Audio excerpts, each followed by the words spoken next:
Hello बच्चों, कैसे हैं आप सब। आशा करती हूँ आप सब अच्छे होंगे। पिछली कक्षा में हमने पढ़ा विशेषण के बारे में कि किसी चीज के बारे में अगर हम विशेषता बताते हैं उसकी तो उसे विशेषण कहते हैं। तो आज मैं आपके लिए एक नया चैप्टर लाई हूँ। चलिए इसे पढ़ते हैं। चैप्टर है 9। चैप्टर का नाम है क्रिया। क्रिया की परिभाषा कुछ इस प्रकार है। जिन शब्दों से किसी काम के करने या होने का पता चलता है वे क्रिया कहलाते हैं। यानी कि जिन शब्दों से हमें पता चलता है कि कोई काम हो रहा है या कोई क्रिया हो रही है तो उसे, या कोई कार्य हो रहा है तो उसे हम क्या कहते हैं? क्रिया कहते हैं। आइए कुछ उदाहरणों के सहित समझे। लड़का सो रहा है। अब इसमें क्या क्या क्रिया हो रही है? सो रहा है, यानी कि वो सो रहा है तो वो क्रिया हो रही है। लड़का दौड़ रहा है। लड़की हंस रही है। लड़की पढ़ रही है। लड़के खेल रहे हैं। लड़का लिख रहा है। तो ये सब क्या है? यहाँ पे क्या हो रही है? यहाँ पे कुछ ना कुछ कार्य हो रहा है, तो यहाँ पे ये शब्द क्या है? क्रिया कहलाएंगे। सोना, दौड़ना, हंसना, पढ़ना, खेलना, लिखना, रोना, नहाना, ये सब क्या है? ये एक क्रिया है जो हम अपने दिनचर्या में करते रहते हैं, तो वो क्या कहलाते हैं? क्रिया कहलाते हैं। अब जैसे मैं अभी आपको पढ़ा रही हूँ तो ये भी एक क्रिया है। आप लोग पढ़ रहे हो, ये भी एक क्रिया है। ये सभी कुछ कर रहे हैं। हम हर समय कुछ ना कुछ करते रहते हैं। ऊपर के वाक्य में सो रहा है, दौड़ रहा है, हंस रहा है, पढ़ रहा है, खेल रहा है, लिख रहा है, खा रहा है, नहा रहा है और रो रहा है जैसे शब्दों से किसी ना किसी काम के होने या करने का ज्ञान होता है। इन शब्दों को क्या कहते हैं? क्रिया कहते हैं।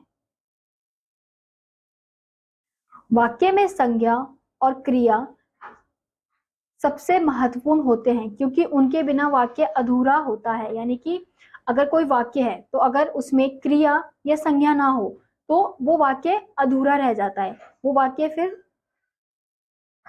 सही से पूरा नहीं हो पाता। अब जैसे कि हम देखेंगे, राम स्कूल, तो ये कोई वाक्य नहीं बना। बच्चे मैदान में फुटबॉल, कक्षा में अध्यापक, यहाँ पे लेकिन यहाँ पे सिर्फ किसका उपयोग हो रहा है? संज्ञा का उपयोग हो रहा है। राम स्कूल, बच्चे मैदान में फुटबॉल, कक्षा में अध्यापक, लेकिन हमें नहीं समझ आ रहा कि क्या इस वाक्य में क्या कहना चाहते हैं। तो अब ऊपर के वाक्यों का अर्थ स्पष्ट नहीं है, उन्हें पढ़कर हमें पूरी बात का पता ही नहीं चल रहा। किंतु यदि हम इनके साथ क्रिया को जोड़ दें तो इनका अर्थ स्पष्ट हो जाता है। तो यानी कि जो अभी हमने वाक्य पढ़ा ऊपर, उसका कोई अर्थ हमें नहीं समझ आया, लेकिन अगर अब हम इसमें क्रियाओं को जोड़ दें तो अब इस वाक्य का क्या अर्थ निकलेगा, देखते हैं। राम स्कूल गया, तो इसमें गया शब्द क्या है? क्रिया है कि वो गया। बच्चे मैदान में फुटबॉल खेल रहे हैं, तो यानी कि जो बच्चे मैदान में फुटबॉल खेल रहे हैं, तो अब इसमें क्या जुड़ गई? क्रिया जुड़ गई, तो ये वाक्य पूरा हो गया।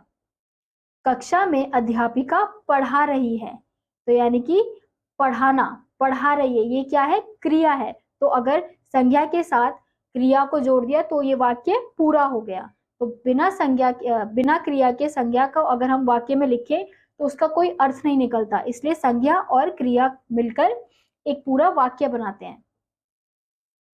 इन वाक्यों को पढ़कर हम कह सकते हैं कि क्रिया के बिना वाक्य अधूरा है, वह अस्पष्ट होता है। अब हम देखेंगे कि कौन कौन सी क्रियाएं हम अपने दिनचर्या में बहुत यूज करते हैं, उपयोग करते हैं।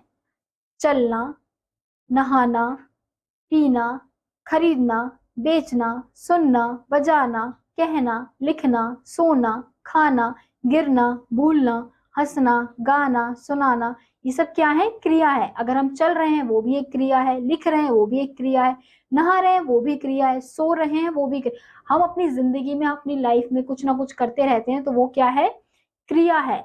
मैं पढ़ा रही हूँ, आप पढ़ रहे हो, लिख रहे हो, देख रहे हो, ये सब क्या है? क्रिया है। अब हम देखेंगे जिन शब्दों से किसी काम के करने या होने का बोध हो उन्हें क्या कहते हैं? क्रिया कहते हैं। क्रिया के मूल रूप को धातु कहते हैं।